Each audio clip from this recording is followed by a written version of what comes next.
उनका नाम हबीब बिन मालिक था। यमन के बड़े सरदार थे। अबू जहल ने उन्हें खत लिखा कि हबीब मोहम्मद सल्लल्लाहु अलैहि वसल्लम कह रहे हैं, चांद के 2 टुकड़े करेंगे, आओ तुम भी देखो। हबीब मक्का पहुँचे। कोह ए अबू कैस से देखा, चांद वाकई 2 टुकड़े हो गया। वो हजूर के पास आए और बोले, ये सब तो ठीक है, लेकिन बताइए मेरे दिल को क्या खाई जा रहा है।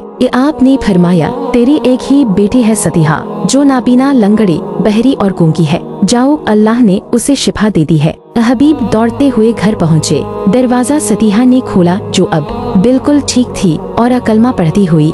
उन्होंने पूछा, सतीहा तुझे ये कलमा किसने सिखाया? तो सतीहा ने हुजूर का पूरा हुलिया बताया और बोली, ए अब्बा, वो तशरीफ लाए, मुझे जियारत दी, दुआ की और मुझे कलिमा ए तैयबा भी पढ़ा दिया। हबीब वापस हजरत मोहम्मद के पास आए, कलमा पढ़ा और मुसलमान हो गए। सिर्फ मुसलमान ही नहीं हुए, बल्कि इस्लाम की खिदमत में भी पेश रहे।